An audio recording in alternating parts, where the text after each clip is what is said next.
Good morning बच्चों। आज आपकी वर्कशीट नंबर 67, डेट है 17 जनवरी 2022। आज की वर्कशीट बेटा आपकी ज्योग्राफी भूगोल की बुक से ली गई है। आज की वर्कशीट बेटा आपकी भूगोल का पाठ 5 प्राकृतिक वनस्पति तथा वन्य प्राणी है। तो आज की वर्कशीट में बेटा हम पिछली वर्कशीट में हमने बेटा अभी जलवायु के बारे में पढ़ा था और आज हमारा नया चैप्टर स्टार्ट हो रहा है जिसका नाम है प्राकृतिक वनस्पति तथा वन्य प्राणी। ये बेटा आप अपनी पिछली क्लास में भी 6, 7, 8 में पढ़ा होगा आपने। ठीक है बेटा, आपने पेड़ पौधों के वनस्पति वन्य प्राणियों के बारे में जानकारी ली होगी। तो आज की वर्कशीट में भी हम प्राकृतिक वनस्पति और वन्य प्राणी के बारे में जानेंगे। तो शुरू करते हैं आज की वर्कशीट। भारत बेटा एक विशाल देश है, आपको पता ही, आप पहले पढ़ चुके हैं।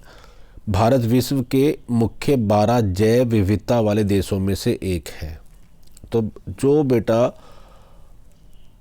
विश्व के मुख्य जो देश है जहाँ में बायोडाइवर्सिटी जैव विविधता पाई जाती है, तो भारत भी प्रमुख 12 जैव विविधता वाले देशों में से आता है। यहाँ पर आप देखेंगे बायोडाइवर्सिटी है, अलग अलग प्रकार के आपको यहाँ पर वनस्पति मिलेगी, अलग अलग प्रकार वन्य प्राणी है।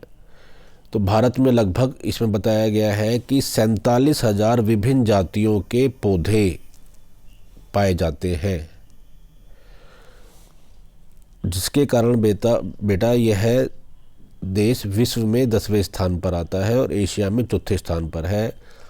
और लगभग 90,000 जातियों के जानवर पाए जाते हैं और विभिन्न प्रकार की मछलियां पाई जाती हैं। तो इस प्रकार से भारत के अंदर जैव विविधताएँ बहुत प्रकार की हैं। विभिन्न प्रकार की मछलियाँ, विभिन्न प्रकार के पौधे, विभिन्न प्रकार के जानवर हमारे यहाँ देखने को मिलते हैं। यही जैव विविधता भारत के अंदर देखने को मिलती है। अब बेटा हम बात करते हैं प्राकृतिक वनस्पति होती क्या है, प्राकृतिक वनस्पति से क्या अभिप्राय है।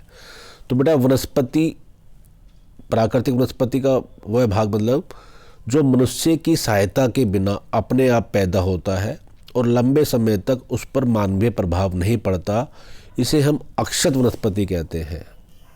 ठीक है बेटा, मतलब जिसको जो प्राकृतिक रूप से अपने आप ही जो पेड़ पौधे पैदा हुए बढ़ रहे हैं और उस पर कोई मानवीय प्रभाव नहीं है। मानव उसके अंदर ना ही कुछ कर रहा है, ना ही उसमें खाद डाल रहा है, ना ही पानी डाल रहा है, ना कुछ कर रहा है। वो प्राकृतिक रूप से ही अपने आप जो वनस्पति ग्रो कर रही है, उगी है, वो हमारी प्राकृतिक वनस्पति कहलाती है और इसको हम अक्षत वनस्पति भी कहते हैं। वनस्पति जगत शब्द का अर्थ यहाँ पर किसी विशेष क्षेत्र में, वनस्पति जगत क्या है बेटा, ये किसी विशेष क्षेत्र में किसी समय में पौधों की उत्पत्ति से होता है कि उस विशेष क्षेत्र में उस समय कितने पौधे की जो उत्पत्ति हुई है वो वनस्पति जगत के अंदर आएगा। वनस्पति तथा वन्य प्राणियों में विविधता के अब निम्नलिखित कारण हैं। अब बेटा जो वनस्पति के अंदर विभिन्नताएं हैं, आप देखेंगे कि पर्वतीय क्षेत्रों में वनस्पति अलग है, पठारी क्षेत्रों में वनस्पति अलग है, मैदानी क्षेत्रों में अलग है। तो इस प्रकार से अलग अलग वनस्पति के कारण क्या है, इसके बारे में जानेंगे। तो बेटा अलग अलग वनस्पति के होने के 2 कारण हैं। अगर आप देखेंगे तो यहाँ पर 2 कारण दे भी रखे हैं आपको। पहले कारण को हम बोलते हैं धरातलीय कारण। या तो धरातलीय कारणों से परिवर्तन आता है या फिर जलवायु कारणों के द्वारा परिवर्तन आता है या फिर दोनों कारणों के द्वारा भी परिवर्तन आता है। तो वनस्पति में अंतर होने के सबसे पहला जो धरातलीय कारण है वह है भूभाग है। भूभाग के कारण क्या अंतर आता है आपको पता है। भारत के अंदर पर्वत भी है, पठार भी है, मैदान भी है, शीतोष्ण कटिबंध भी कुछ हिस्सा भारत का आता है, कुछ हिस्सा उष्ण कटिबंध के अंदर भी आता है। तो इस कारण भारत की वनस्पति के अंदर अंतर पड़ता है। दूसरा बेटा, जहाँ पर अब भूमि का भी असर पड़ता है, कहीं भूमि उपजाऊ होती है, कहीं समतल होती है, कहीं उबड़ खाबड़ होती है।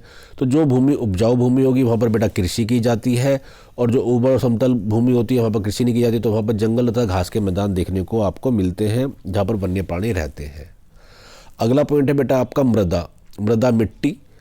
तो आपको पता है विभिन्न स्थानों पर विभिन्न प्रकार की मिट्टी पाई जाती है जो विभिन्न प्रकार की वनस्पति का आधार होती है। जैसे मरुस्थल में बलुई मिट्टी होती है तो वहाँ पर आप देखेंगे कटीले झाड़ नदियाँ निकले मिलेंगे आपको। जहाँ काली मिट्टी होती है वहाँ कपास होता है। तो इस प्रकार से आपको अलग अलग मिट्टी में अलग अलग प्रकार की वनस्पति देखने को मिलती है। अगला आता है बेटा जलवायु कारण। जलवायु कारण आपके 3 हैं, तापमान, सूर्य का प्रकाश और वर्षा। तो बेटा तापमान का भी आपकी वनस्पति पर प्रभाव पड़ता है। वनस्पति की विविधता और विशेषता तापमान और वायु की नमी पर निर्भर करती है। अगर आप देखेंगे, जहाँ हिमालय पर्वत की ढलान और प्रायद्वीप पहाड़ियों पे 915 मीटर की ऊंचाई से ऊपर तापमान में कमी होने के कारण अलग अलग वनस्पति देखने को मिलती है। जैसे अगर आप देखेंगे कि उष्ण कटिबंधीय से शीतोष्ण अगर आप में जाएंगे तो वहाँ पर आपको अल्पाइन वनस्पतियाँ देखने को मिलेंगी। अब अगला आपका आता है सूर्य का प्रकाश। तो सूर्य का प्रकाश भी बेटा जहाँ पर अधिक आता है, जहाँ प्रकाश ज़्यादा मिलेगा तो वहाँ पर आपको क्या होगा कि वृक्ष भी ज़्यादा जल्दी बढ़ते हैं, और जहाँ पर सूर्य का प्रकाश नहीं मिलता पाता पौधों को, वो वृक्ष कम बढ़ पाते हैं। फिर आपका वर्षा, आपको पता ही, अब पिछले चैप्टर में वर्षा के बारे में पढ़ा था। भारत में आपको पता है दक्षिण पश्चिम मानसून आता है, जो कि ज़्यादातर जिससे पूरे भारत में बारिश रहती है। तो वर्षा भी बहुत अधिक कारण है वनस्पति का। अधिक वर्षा वाले क्षेत्रों में अधिक वन पाए जाते हैं, जहाँ कम वर्षा होती है वहाँ पर कम वन पाए जाते हैं। तो ये थे बेटा आपकी वनस्पति को प्रभावित करने वाले कारक। अब आता है हमारा अगला पॉइंट कि वन हमारे लिए क्यों आवश्यक है। जो वन है, जो जंगल है, ये हमारे लिए क्यों आवश्यक है। तो बेटा आपको पता है कि वन नवीकरणीय योग्य संसाधन है। वन, और इससे होता क्या है कि वातावरण गुणवत्ता बनाने में मुख्य भूमिका निभाते हैं। जहाँ आपको देखा होगा, जहाँ वन अधिक होंगे, जहाँ पेड़ पौधे अधिक होंगे, वहाँ पर आपको ऑक्सीजन अधिक मात्रा में मिलेगी, पॉल्यूशन कम होगा। ठीक है बेटा, ये स्थानीय का आगे बेटा स्थानीय आएगा। यहाँ स्थानीय जलवायु, मृदा अपरदन और नदियों की धारा को निर्धारित करते हैं। ये आपको पता है कि जहाँ पर अधिक वन होंगे वहाँ की जलवायु में, जहाँ कम वन होंगे वहाँ की जलवायु में अंतर देखने को मिलेगा आपका। पेड़ जो होते हैं मृदा अपरदन को, मिट्टी के कटाव को रोकने में काम करते हैं, नदियों की धारा को नियंत्रित करते हैं। अगला पॉइंट है बेटा, ये बहुत सारे उद्योगों का आधार है बेटा। जो वन है ये बहुत सारे उद्योगों के लिए आधार है, क्योंकि कई समुदायों को जीविका प्रदान करता है। क्योंकि कच्चा माल जो उद्योग है वो कहाँ से प्राप्त करते हैं, वनों के द्वारा ही, वनों से, पेड़ पौधों से ही कच्चा माल प्राप्त करते हैं।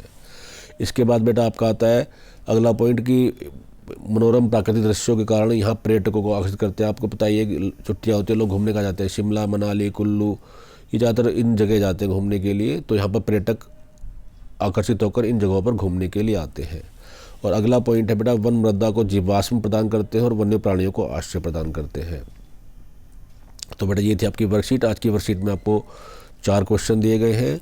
तो आपका पहला क्वेश्चन है, अक्षत वनस्पति किसे कहते हैं।